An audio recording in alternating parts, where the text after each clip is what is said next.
My name is Alex Self, and I'm an alcoholic. I've been sober since July 4th, 2001. For that period of time, I'm extremely grateful. It's funny. My name is Alex Self. You heard it right. I come from a long line of very selfish people. If you spend any time at all around me, you'd see that. I'm in the right place. I often think of my great ancestor, Thinker Self. You know, the guy who sat for that. I know how that guy felt, and I'm certain that he was my ancestor. I mean, I see my ancestors up on a hill just spending time in their head, just trying to figure it out. And I know I've spent a lot of time there myself, being a self, and it's so wonderful to hear laughter. I love my home group. I spoke in a group a couple weeks ago. And I was talking to my friend Steve T was there from our group, and I said, Steve, I thought I was going to kill him. I had some really funny lines, and all I heard out there was crickets. And he said, don't worry, Alex, it wasn't that you weren't funny, it's just because no one was listening. And I said, it's like, all right, Steve, thanks a lot. The sensitivity thing goes away in the second year, I assure you, man, no problem. But I'm just so glad to be here in my home group tonight with my family. My beautiful wife Robin's here, and I'm so glad that she's here with my family. And my wife's an Al-Anon, and I'm an alcoholic, and I'm just so grateful that there's a place for us to go to recover as a family. I know a lot of places I hear Vinoy talk a lot about. They just as soon as shoot us as let us sit in their meeting. I just can't believe that. I mean, I don't know why. If I'm any better than her, I'm like a scumbag of the highest order. I mean, my wife, God bless her, she's just like a loser magnet, She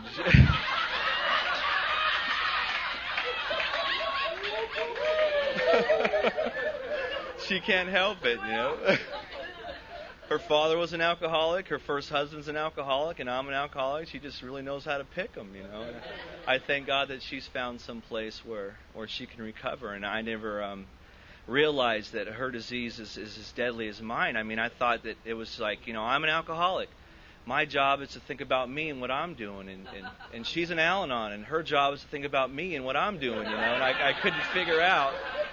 I could never figure that out. I mean, I spend just long periods of time just thinking of nobody but myself. I'm a driver. I drive down the road a lot, and I'll just sit there, and I'll be like 3 hours, and I think, man, I got a wife and I got kids. I get so ashamed of myself because I don't even think about them. I'm just driving and me, and it's hell, And I thank God that there's a place where I can come where I can just have that arrested, albeit for a small amount of time, As soon as I come back, my grand sponsor talks about it, He comes here and it's like, he gets what he needs, and he walks out the door, and it's like he's a resentment magnet, like this suit, just these things just coming. Or he can go to bed and feel good, and the next morning it's like someone just comes during the night and just pumps him right in the rump full of selfishness, I mean, he could be selfless at the meeting, but then as soon as he leaves, and I understand that because it's just, it's just crazy being an alcoholic. I'm just so grateful that I know what I am today. I mean, for a long time I didn't, and I hear from behind the podium people talk about they never felt comfortable in their own skin, and they didn't feel quite right, and I relate to that certainly. But I heard a tape by Clancy the other day. It was from Norman in 1981, and I think I hear Susan's laughter in the background. I'm sure Susan's laugh, I can always peg it wherever tape I'm listening to. You can hear that laugh, and she's usually in the front row. But he says that he's a thinker and a feeler, and I am definitely that. My whole life I've been a thinker and I've been a feeler. I've just always felt. Just seems like I've just felt things.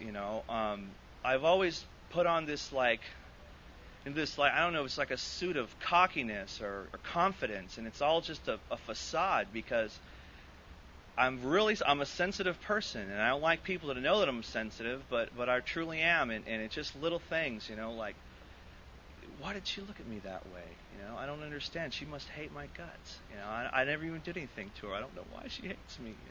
And I can just spend days, and next time I see this person, and it's getting worse. She looked at me even worse this time, and then I'll come and talk to that person later on and say, did you really hate me as much as I did? And say, what?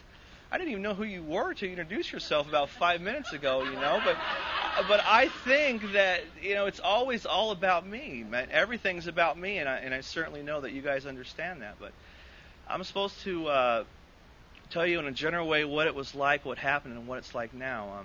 I was born in 1968 in the great state of Texas, in San Antonio, and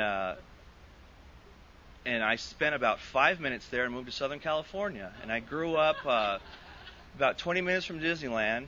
It's about in Orange County, California. It's about 3 hours from Mexico. And the neighborhood I grew up in was a really bad hippie neighborhood. Is about the only way I could describe it. And there was a lot of long-haired guys getting loaded on a lot of things.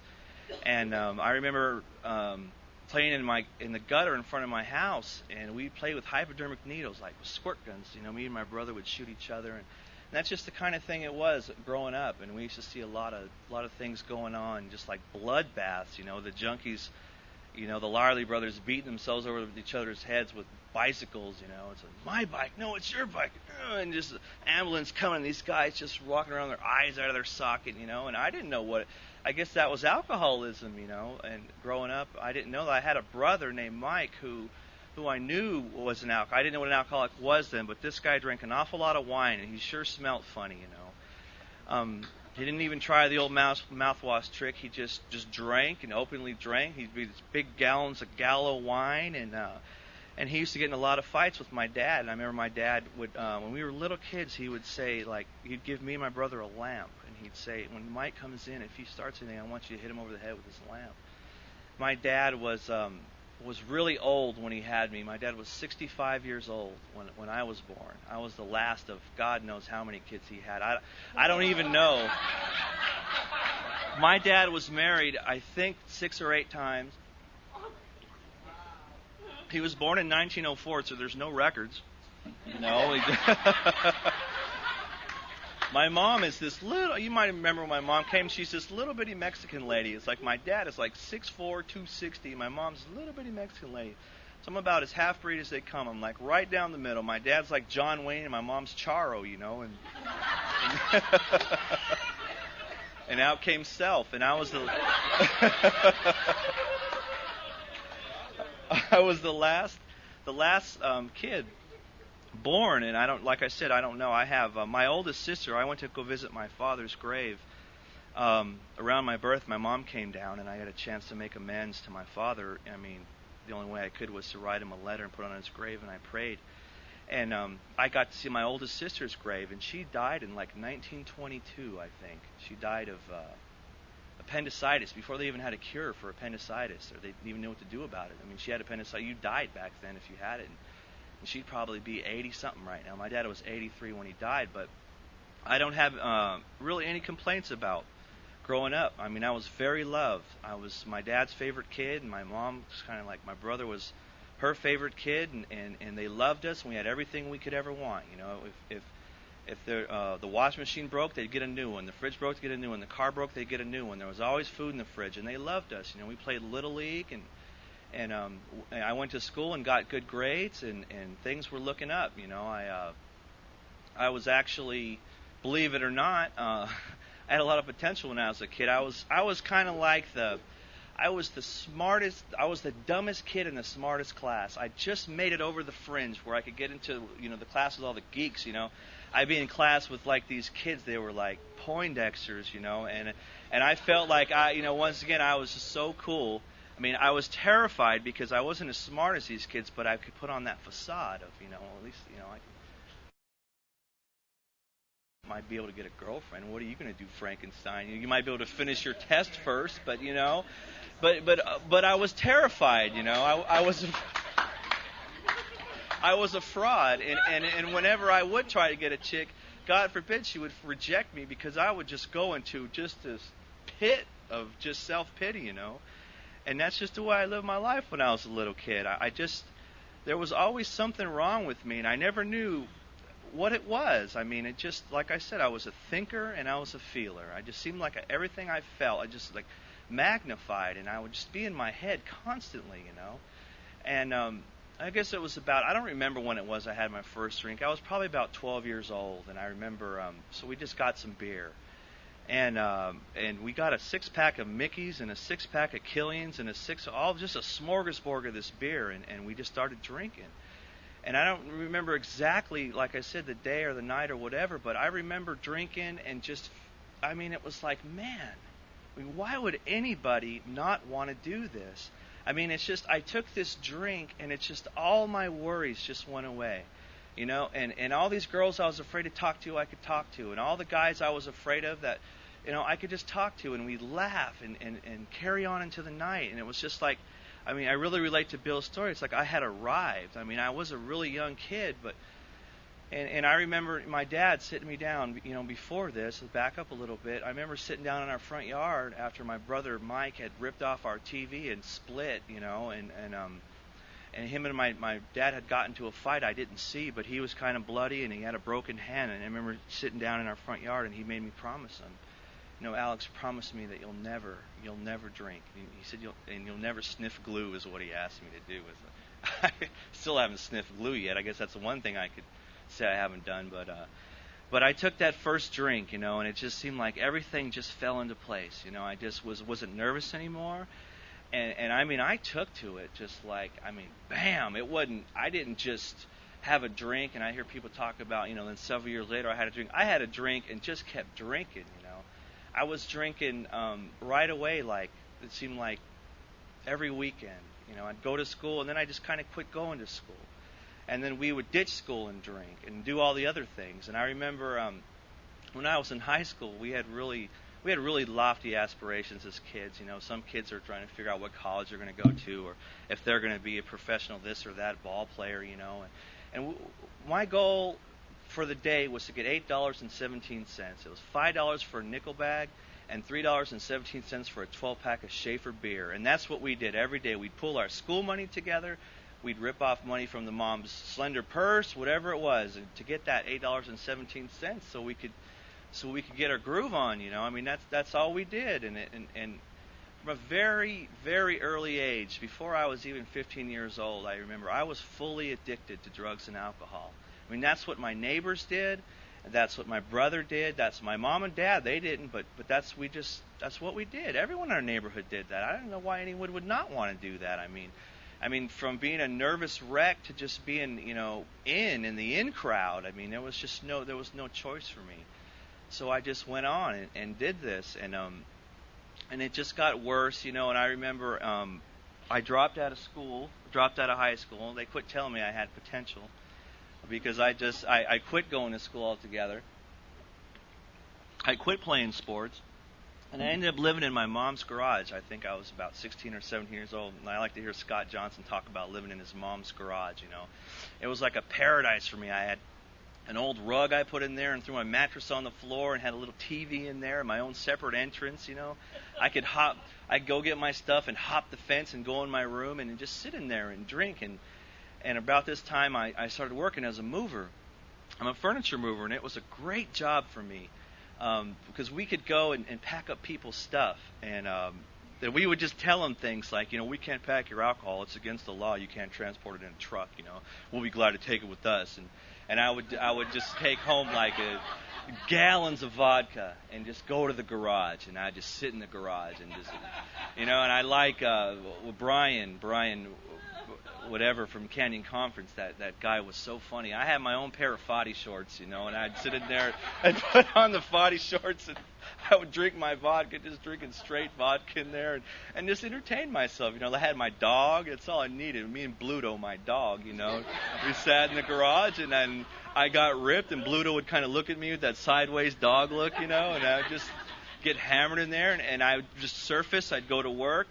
I'd come home with my vodka, and then I'd go back in the garage. And it was kind of a strange thing because, you know, other people's lives were kind of taking off. You know, people were going to college and getting married and doing all these things, and there I was. I'd go to work and come home and lived in my garage. And like I said, I was a mover, and we started hitting the road. And on one of these road trips, we happened to go through Denver, Colorado, and I met a girl in a bar there, a little bar called the Horseshoe, and a truck stop bar, believe it or not. And it's funny. It's a funny story because I was sitting there doing my thing, getting ripped, you know, and And this girl just came out of nowhere. This big girl came out of nowhere. She scared me, and she said, my friend really likes you. And I was like, thank God, your friend.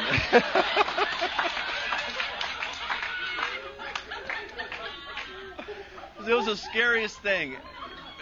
Because she came up and grabbed me very inappropriately. I hadn't even met the girl, and she's like, hey! And I was like, whoa! And she just scared me to death. And she says, my friend really likes you. She wants to meet you. I said, well, all right.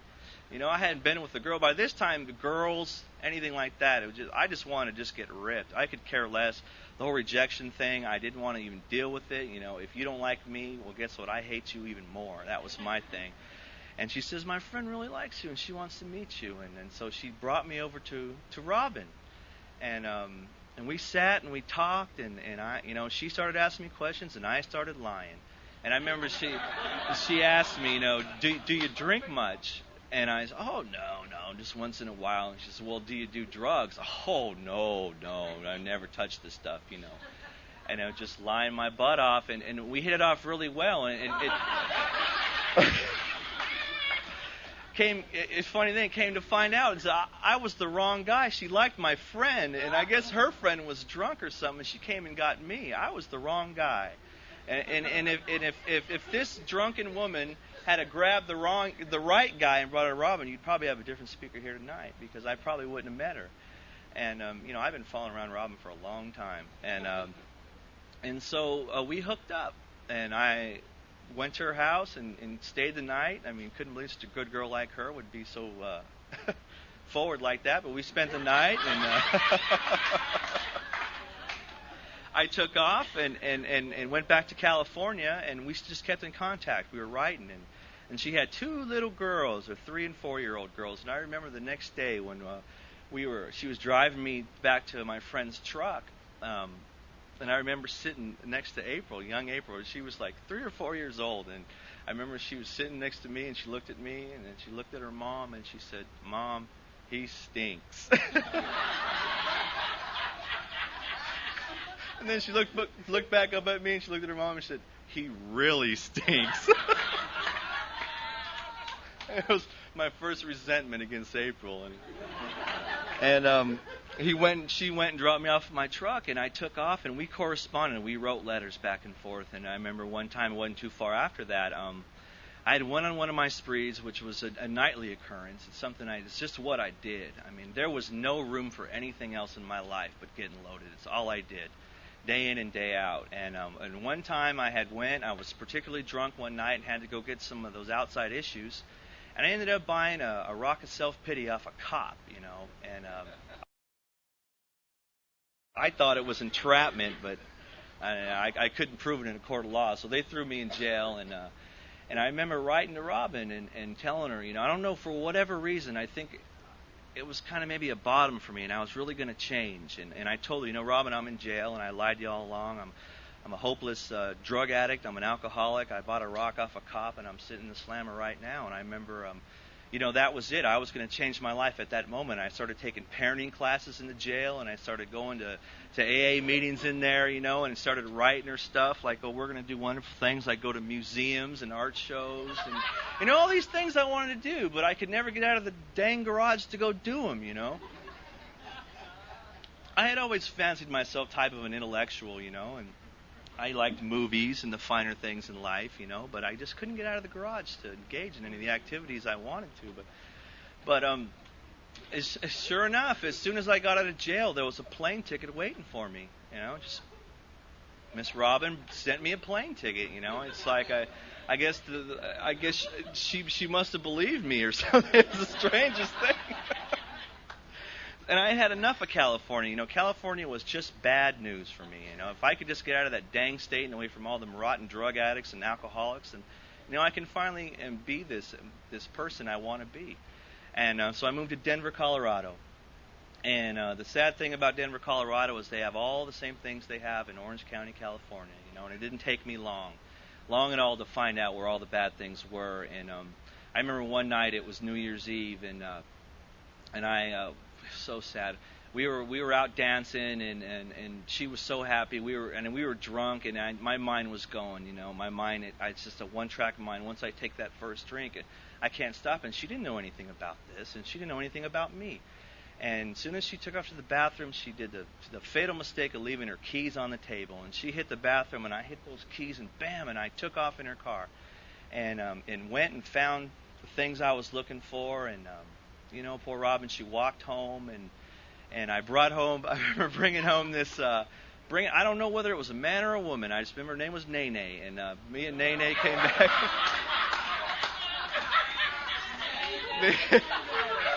Well, the thing was, is I had ran out of money, and I knew Robin had a little bit of stack left, and I had to. Me and Nene thought we could talk Robin out of some of her money, and Robin had different ideas. And I remember she got Nene in her car and took her off to whence she came, and that was just one of just many, many things that I had been with Robin. I've been with Robin now almost 9 years. 9 years. And I've been sober for 1 year, so that can kind of tell you what's you guys know that the story of our life. Glad to see Hank here. Hank talks a lot about getting that finger, and I used to get that finger from Robin, but it was usually a different finger, if you know what I mean. She was so nice and kind to me at first. She was just like, it was like I left my mom and moved in with my mom, and she took care of me. And I'd come back from a bender, and she'd be like, "Well, baby, are you hungry?" "Sure, go get me some chicken, or go get me some tacos, or whatever." And she used to kind of mother me, but after getting burned so many times, she quit doing that, and things started to get nasty. I mean, I remember I'd be gone. It's like Dave, man. He akins me to. You remember that book, Where's Waldo? He said. That was kind of me. Where's Alex? See if you could find Alex in the hood somewhere, And she would go looking for me. Robin would go off on missions, and she'd go look for me, off in the hood, some scary places. And it's funny because I remember April. She used to be really into rap music, and she liked Tupac and Usher and all these guys. And she used to really jam to it and talk about the hood. And then one time, Robin took April to go pick me up, and she said. It's like Robin's like, "Roll them up, girls, roll them up," and April said, "Mom, is this the hood?" Robin said, "Yes, April, it is." She says, "I don't like the hood." And she would find me, and most of the time she'd find me just to tell me she never wanted to see me again. She'd go for days. I would just be gone for days and days, and I'd just show up. I'd be out of money, and I'd show up at the front door, and I didn't know what Alcoholics Anonymous was at that point, but I remember just taking the first step on her doorstep, just, "Baby, please, if you just let me back in, I'll devote my whole life to recovery, and I'll never do it again." And she'd just be like, "Okay," and she'd let me in. And with promises of going to meetings. Her dad's an alcoholic, and he's been sober now for 16 years, I believe, and almost 16 years. And he had gotten sober in a treatment center and did the steps, and she started to tell me about her dad. My dad's an alcoholic, and I started working for her dad, and he would tell me, "Alex, you got to do something about what you're doing." It's bad enough that I was doing it to his family, but he understood what I was, and I didn't know what I was. So along this time, I started going to meetings in Denver, and it wasn't like this in Denver. I remember after one of my debacles, one of my self-imposed crises, I came home, and actually it was I don't know if any of you remember, her father-in-law was here on my birthday, and he told a story about one time I was working for him, and I got my paycheck on a Thursday. I don't know why they'd paid us on Thursdays. It's not a good day for an alcoholic to get paid, because you got to go to work on Friday, And I got paid and went to go get a little something during lunch, and I took a drink. I got a 40 ounce of some malt liquor, and I took a drink. And that was it. It just set off the terrible cycle in motion. And needless to say, I didn't make it back to work. I didn't make it back to work the next day. I didn't make it back to the house for the whole weekend. And he was selling me a car that it belonged to him. And I was paying for it. And I probably had paid $100 out of $1,000 maybe. And he was looking for his car. And it was a strange thing. I remember pulling up into the apartment. I remember saying that prayer, driving home on the freeway, and just screaming and just crying my eyes out, and just with every fiber of my being, I meant the prayer. God, please help me. God, please make it stop, because I couldn't stop. I mean, I wanted to stop. I wanted to stop hurting the people that I claimed to love, but I just couldn't. I didn't know how. I didn't know what was wrong with me. I didn't know why, as soon as I took a drink, these terrible things just seemed to happen to me. And I remember pulling up in the driveway, and it just seemed like as soon as I pulled up and went in and shut the door, it seems like the car just got in reverse and whoop, just pulled out of the driveway. And Robin took off with my car, and then her dad magically showed up and said, Alex, we can do this two ways. We can do this the easy way or the hard way. He goes, you need to get your stuff and get out. And and he said, if you remember, it was one of the saddest things he'd ever seen, because it took me all of about 3 minutes to get all my worldly possessions together.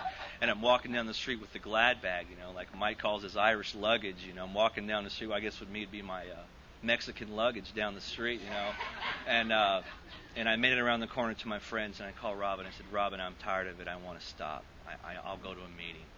I remember that night going to my first meeting at Alcoholics Anonymous in Wheat Ridge, Colorado at the Alano Club, and just walking up these stairs, and I was scared to death, and I walked through the door, and it was a smoke-filled room, and there was a lot of old men, and I thought, finally I can stop. Finally I can be free of this terrible curse, And I remember this old guy came up to me and he gave me a 24-hour medallion. It was a medallion. I thought it was the coolest thing. It wasn't a piece of plastic. It was actually a sober medallion. And he said, kid, I want you to put this in your mouth. And if it melts, then you can take a drink, he told me. And I thought, wow, that's pretty cool, And I went home and took a drink, I didn't even put it in my mouth. I just went home and took a drink, because it just... I sat there and I saw a bunch of old guys smoking cigars, and I guess they were sober. I didn't even know what sober was. Still didn't know what was wrong with me. It was just kind of a place for old timers, I guess, to get together, and I don't know what they were doing in there, but I wasn't ready, is what was wrong with me, and so I just kept getting drunk, and there were some periods of sobriety which renewed my wife's hope. It's like she happily saw that I meant business about 100 different occasions, where I'd go and get sober, undrunk, for maybe a 2-week period. But I thought that if I could just quit drinking, then I could be okay. So when I'd be about 2 weeks without a drink, I'd just quit going to meetings altogether. It's like, well, I quit drinking. It's like it's all uphill from here or downhill from here. I can just be okay now, and I can play with the girls and go to parent-teacher conferences, and maybe get my ducks in a row, but alcohol didn't give a cluck about my ducks, is what I found out. I just got drunker and drunker, and it just seemed to get worse and worse. And by this time, Robin, she just had enough of me, and she just, you got to go, buddy, you got to go, get your stuff and get the heck out, She wouldn't let me in no more, and this was about the darkest period of my life. And I remember thinking, you know what, woman, screw you. Now I can finally go drink the way I want to drink, And to tell you the truth, I moved right into the hood, Went to the hood where all my bros were, and pretty much became a crackhead. I lived in a crack house for a little while, and it was truly the darkest period of my life, where I had no job and I had no money, and I had a car for a period of time until one day the dope man came and he offered me some rocks and some beer money for my car, and it was too much. The madness that morning was so bad that I had to give it up. There was nothing else I could do. I had no solution, so I gave it to him. And I remember it was maybe 1 or 2 months later, walking down the road with my laundry. I had managed to go to a day labor place, and all I had were dirty clothes, and I had to get them washed. This particular day, I didn't take a drink. I went to the laundromat first, and I remember her dad had gotten into a horse accident that morning. They were going to go see him. They were driving down the road, and they saw me walking down the street with my bag, and a couple of the brothers, they knew I had money, so they were going to go help me wash my clothes until I got done with that. Then they could help me, get loaded. And I remember we had a son by this time, and I remember April and Jonna and Christian and Robin getting out of the van, and I was scared. I thought she was going to, lay it into me, and I thought she was going to call me the names that I felt like, I was about a 30-year-old guy who had abandoned his children. I mean, I had become everything I despised in a man. That was me, and I thought she was going to get out of the car and just tell me how much she hated me. And I was going to say, if you hate me, you need to stand in line behind me, because no one hates me more than I hate myself. And that's the point I was. But she didn't do that. She got out of the car, and they all hugged me, and we all cried, and it was really a sad deal. And and she took off to the hospital, and I went back to the crack house and just kept getting loaded and kept getting loaded. And at this point, I had had enough and was living in a shelter. I finally got into a shelter, and I started going to different meetings in Denver, and I got serious about getting sober and found a group that I liked and ended up putting together a little bit of time. And Robin, being the wonderful person that she is, somehow we agreed to get married. And I had been sober about 8 months, and we were going to this church counseling, and I had quit going to meetings altogether. And it's the same, my same pattern. I quit going to meetings, and the thought came to me, as we were supposed to go to this church counselor deal. Our pastor was going to marry us, so we had to go to this church counselor session together. And the thought came to me, Alex, just have one drink. Just have one drink. This is going to be your last hoorah. It wasn't even going to be a last hoorah. I just wanted to go and get loaded for maybe 2 hours before I had to go to this church meeting, and it didn't work out that way. And I ended up getting loaded all night again. And it's this people talk about dying, and I don't want to die. And I don't know about that. I've never died before. I have no experience with death. But what the book talks about, the horror, hopelessness, or remorse of the next morning. And I know I have that one down pat. I remember just morning after morning of just sitting there with just this terror gripping me and just pacing back and forth. What am I going to do now? And I knew I had blown it this time. I knew that this was it. And sure enough, I don't know what had happened, but I had managed to get my car back. And I remember there was a letter in my car, I think, and it was from my oldest daughter, Jonna, and it said, Alex, you really would have made a good dad. I believe that, but this has been too much, and now we're moving to Oklahoma, and that was truly the lowest period of my life. I had definitely thrown away everything good and decent in my life, and I was truly alone at this point, right where I needed to be. And I was working at Beacons. I was still a driver, moving furniture, and I remember I hooked up with this guy named Will. And Will was Will was kind of different. He wasn't like a crackhead brother. He was a really, he looked like a movie star, a real tall guy, good looking, really intelligent, He was kind of an upper class guy. We still did the same things together, but he had all his teeth, and he didn't smell very bad, and he made it to work, and he was kind of, my friend Will is like, we got together and self-will ran riot, let me tell you. We would get paid. We would get paid on Fridays, and we would pull our money together, and sometimes we'd have like $1,500, and it'd be gone. Let me tell you, Saturday morning, it'd be gone. We would tear it up. And this went on, and Robin was asking for child support money, and she would, I'd talk to her every Thursday, and, baby, I promise, because I'd go to meetings after I'd spend all my money, and I'd get sober, and during the time, from Sunday to Thursday, I'd be a sober member of Alcoholics Anonymous, and then Friday would come, and she'd be waiting by the Western Union on Friday, and the money never came, and this went on for weeks, and I got so bad at this point that finally Will even gave up on me, and he just, I was too much for Will. He said, Alex, I've had enough of you. I can't deal with you anymore, man. You're too much. And I was seriously on kind of like a death wish, because my family was gone, my son was gone, and I was a bum. I was a drunken bum, and I lived like one. I lived in my car. I remember living in a truck stop. I'd sleep on Sundays. I'd go and I'd sleep in my truck, and I remember just hearing the rats behind me in the bushes, and I could see these big giant rats. They looked like possums, and they'd be skirting around the bushes, and I'd be scared, and looking at the rats, and I could take a drink, man, and it just the terror would turn to just like think of myself like in the Old West, This is what they must have felt like out in the chuck wagons, out in the campfires and stuff. And take a drink, my shoulders would go back and my chest would flare out. I'd say, man, this ain't so bad, What am I crying about? This is pretty cool, actually, living off the land out here like Clint Eastwood, And it would work until I would wake up, and then the madness would ensue once again.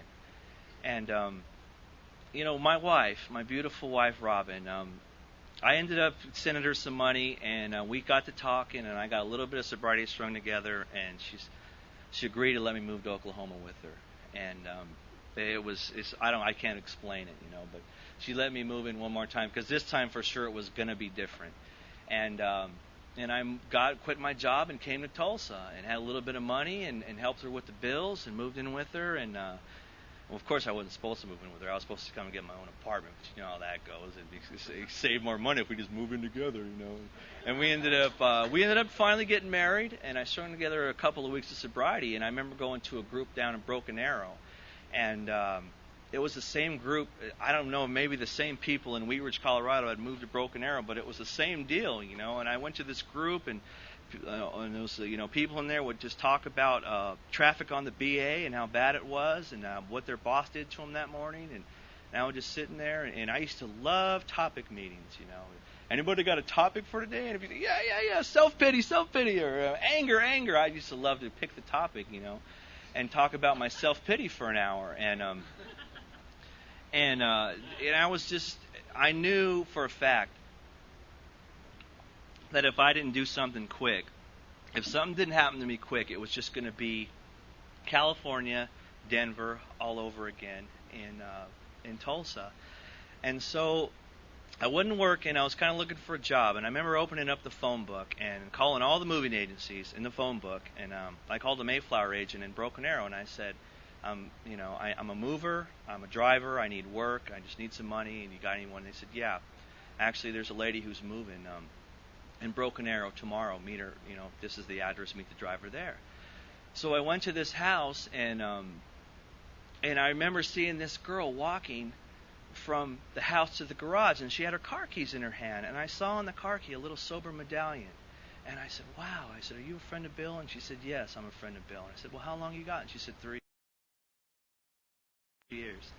And I said, well, I'm having a really hard time. I'm an alcoholic, and I'm having a hard time staying sober. I got about 2 weeks now, and I'm really getting scared because the heat's on, and I don't know if I'm going to make it. And she said, well, I know a place where you can go where you can get sober. And it's called the Going Any Lengths Group, and it's in Tulsa. And she says, I'm going to write down the address if you're serious about getting sober. Because if you're not serious, I got plenty of other groups for you to go to where you can go and just have fun and dance and do all the things you've been doing your whole life. But if you're serious about your sobriety and you really want to get sober, I'll give you this address. And I'm just like, give me that address, Jackie. And I'm serious. And I remember driving around. I had the address for a few days, and I remember driving around Broken Arrow, and it was bad this particular night. It was really bad, and I was going to drink. I had to drink. I had no choice. And I remember going to that meeting in Broken Arrow instead of drink because I said, man, I don't want to drink, but I'm going to have to if this doesn't stop. And I remember going to that Broken Arrow meeting at 4 to 8, and it was locked, and the doors were closed. 3 to 8, 2 to 8, 8 o'clock, 8:05, and there was just no one there. It was in the booklet as a meeting at 8 o'clock, and nobody showed up, and I didn't know what to do. But I happened to have that address, and I looked at my little Tulsa map book and found out where 1314 South Peoria was, and took off. I remember I took 44 down to Peoria so I could take the long way instead of taking the BA. That'd take you off right there where you need to be. I took 44 and drove all the way out, wherever that takes you off, 51st or something, and drove the long drive down Peoria and showed up about 8:35. And I remember walking into the doors of the Going Any Lengths group, and it was this group that just had chairs all the way around. It wasn't what I was used to. I needed tables at my meetings, because if you got a table at your meeting, you could kind of just put your head down and weep, as people are speaking, or sleep, whatever, hits you. I can remember sometimes that they'd be saying the Lord's Prayer, and I had drool coming off my mouth, just like, And this group was different. I remember coming in, and there had no tables, and it went around, the chairs went around, and I sat in that last, the door was there, and I sat in the last chair where Mike sat, and I just had basically 1 foot towards the door, and I came in socks and thongs and shorts and a big heavy coat and a hat, and I had a goatee, I looked around, and that's not what I saw, the people I saw were all clean shaven and dressed, and they spoke about recovery, and it was really freaking me out, man. I couldn't wait to get the heck out of there and tell you the truth. And I remember after the meeting, and we said the Lord's Prayer, and I was just going to leave, just shoot out the door, and I just got rushed by about 6 guys, It's like, hey, my name's Scott, how you doing? I remember Scott Johnson sat next to me. He's like, hey, man, I'm your temporary sponsor. And I'm like, say what? Man, I don't even know you, I need to get to know my sponsor and see how sensitive he is. I need someone who could relate to me, I don't even know you. And he said, "This is my sponsor." And I remember David coming up to me, and I remember David looked kind of mean, I thought. And it was kind of a different deal. I remember I managed to get back a couple nights later, and they were having a men's prayer meeting over at Byron's that night, and they invited me to go. And we played poker till about 3:30 in the morning. We played poker till about, well, that they told me it was a prayers meeting. I didn't know it.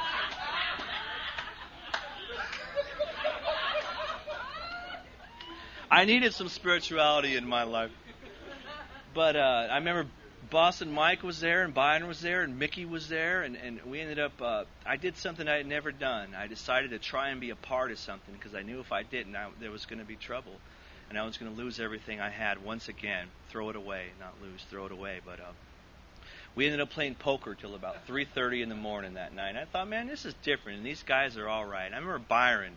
Man, Byron used to always tell me when I was brand new, in case no one ever told yourself, "I love you," he'd tell me, "I love you," and I'd always tell him about how I had to get up so early in the morning, and he'd look at me and just smile and say, "I love you, Alex." He'd come back, and I never knew what that meant. Why did he always tell me that? He never told Mickey that, or Scott that, or anybody else.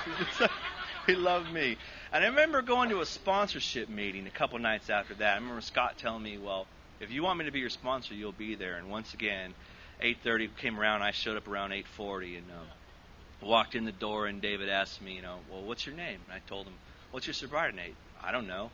"Well, just take a guess." I told him, "I don't know," and sat down. And I think about that now. What a punk I must have looked like, But I thought it was kind of a strange deal. I remember going home and telling Rob, they got some kind of cult deal going on over there, babe. I don't know what's going on. There's this guy sitting on this big chair. We're all on the floor over here. There's this guy over here in a big, comfortable chair, and he talks. We don't even get to share our experience, strength, and hope. It's all about who is that guy anyway, I didn't know nothing. I just remember thinking Dave had it really good, and people went and mowed his lawn. I thought, man, what is going on? These guys are a bunch of schmucks, man. This guy is like a David Koresh or somebody, I don't. But maybe we were all going to suit up and go to Waco or something, But it just really blew me away. But one thing that I heard things. What blew me away is I heard things I'd never heard before, And I saw people that were involved and people that were staying sober. And instead of just walking away with my stupid petty judgments, that's all I do is judge people. My self-righteousness, I stayed, and when they went on a road trip, I got in the van and went with them. And it was a strange deal. They introduced me to the pecking order, and I didn't like that one bit, I was a professional driver, and they never let me drive on the road trips. I always had to sit in the back of the van, way in the back. When we ate, I was the last one to eat. What's your sobriety date? "Oh, November 5th. Get in the back, buddy. Get in the back. Way in the back, And I got a lot of, I got involved, and I just, for the first time in my life, I felt sober, there were things going on, and I started to get involved. I started to enjoy coming, and at this point in time, my wife, they talk about Al-Anon-ism or whatever it's called, being deadly, and I could never understand that. It's like, what do you got to be whining about? I'm the one who's drunk. Look at my life. Look at me. Just look at me. And my wife. There were times in my earlier sobriety when Robin would cry. I'd be going to meeting after meeting, and I'd get home and she'd be crying. And she actually told me she thought about suicide, and I couldn't understand it because I was sober. It's like, baby, you said. If I would just, she used to tell me all the time, if you would just get sober, everything. I say, you're full of it, Robin. If I got sober, you'd find something else to complain about, no matter what it was. And I'm a jerk. I guess I'm still a jerk. But, I just thank God that there's a place my wife can come, because now this is our group. This is my family's group. We come here to get recovery together. She doesn't stay at home thinking about killing herself, And I'm getting sober. I've been sober now for over a year, and there's been a lot of great things that have happened to me. I got a chance to make amends to my father. I got a chance to make amends to my mother. She came down here, and I actually bought her a plane ticket to come down here. Me, who's done nothing but steal from her my whole life. I bought her a plane ticket to come out here to see what goes on somebody's 1-year birthday. And she got a chance to see that her son's okay today. her son, and that there's no greater gift I could give my mom. My brother is I believe one of us. He quacks like a duck and all that other stuff, and he lives with her with his kids, and she knows that I'm okay, and I just thank God for David and for Susan. I remember going out a little over a year ago. I went out. I had went to go enlarge my stack. I had to get my stack a little bit bigger. It was all about money. I was sober now. I could go make some money. It was time for me to move on. My boss was telling me this. Those people they've done for you what they could, man. It's time to move on. And I listened to him, and it took me 2 weeks. And I was down the street here in a motel on Admiral, crawling around the floor like an animal on July 3rd of 2001. And then the next, that night, Robin went to a meeting and was crying to Susan. And Susan took her out and sat her next to Dave, and he explained to her the disease of alcoholism and told her, it doesn't matter, Robin, if he comes back or not. We want him to, and we welcome him if he does. But if he doesn't, you're always welcome here, and we'll scoop you guys up. And we'll you can stay with us. And for that, I'll just be eternally grateful, that they just devote their lives to this.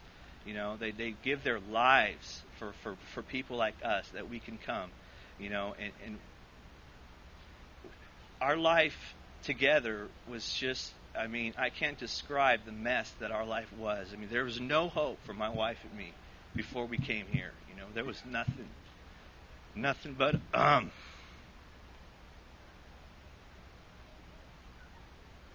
just continued pain and misery, And thanks to a program called Alcoholics Anonymous and the Going in the Links group, we don't have to live that way anymore. And thank you.